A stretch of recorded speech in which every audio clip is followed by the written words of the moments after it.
6 weeks ago, I sat here honouring Constable Keith Smith, killed in North Mountain, Tasmania, while carrying out a court-ordered warrant. Today, that weight is even heavier. 2 more names, 2 more funerals, this time in Victoria.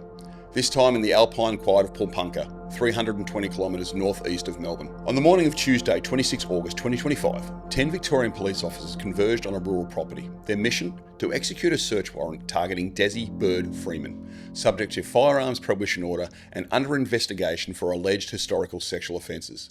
The gravity of those allegations made it clear this was no ordinary task. The officers were there lawfully, carrying out their duty to protect the public.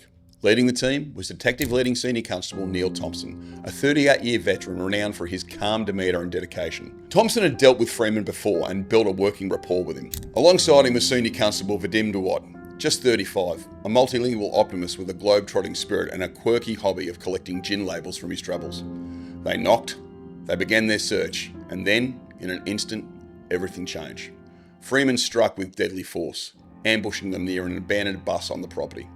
Thompson and DeWatt were killed where they stood. A third officer sustained serious injuries to the lower body and was airlifted in a critical condition to the Alfred Hospital. Freeman is not just another offender. He's a self-proclaimed sovereign citizen, a follower of a fringe anti-government ideology that rejects the legitimacy of laws, courts and police authority.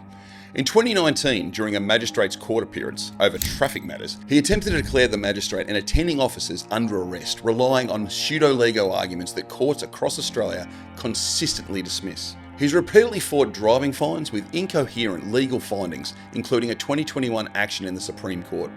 In his public statements, Freeman referred to police as terrorist thugs, language typical of the sovereign citizen movement's hostility towards authority. This ideology is not harmless eccentricity.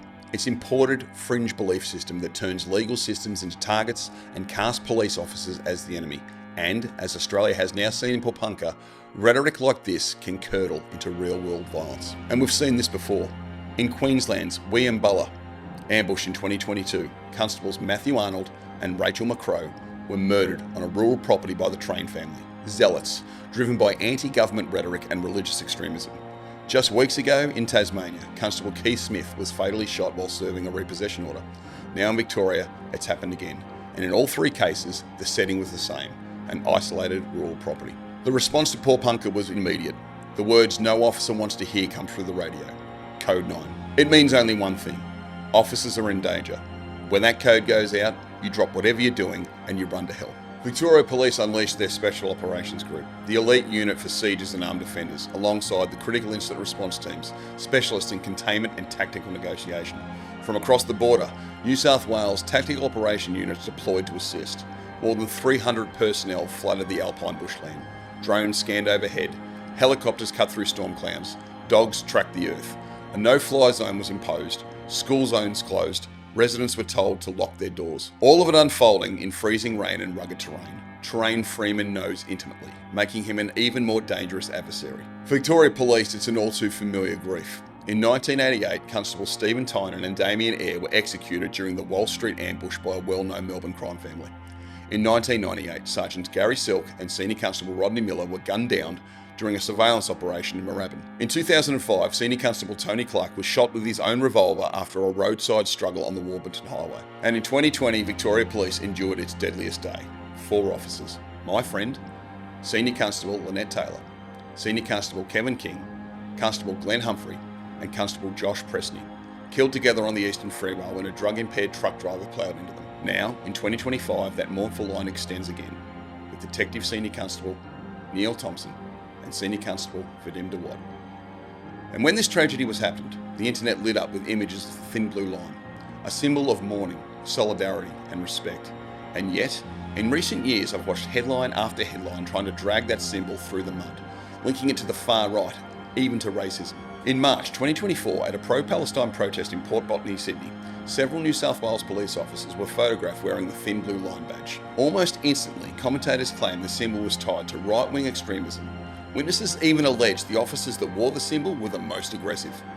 More recently, in the Northern Territory, a police sergeant displayed the thin blue line Australia flag as his Facebook cover photo for 3 years. Only after questions from the ABC's Indigenous Affairs team was the image taken down, with the NT police moving to ban the symbol altogether. citing supposed links to white supremacy. That link is not only absurd, it's insulting. The thin blue line does not stand for hate.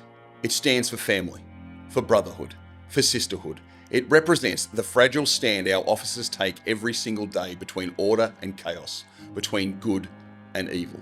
It's a symbol of sacrifice. To my former colleagues at Victoria Police and the whole Blue family across Australia, I'm sorry for your loss. Look after each other and continue to uphold the right. And this week, that thin blue line, it got even thinner. Detective Leading Senior Constable Neal Thompson, VP 26182, and Senior Constable Vadim Waart, VP 44954. May you rest in peace. Thank you for your service. Your watch has ended. We've got the watch from here. Thanks for watching. Please share this one to keep their memory alive. I'm Xander Lucas. Thanks for watching this one. This one was important.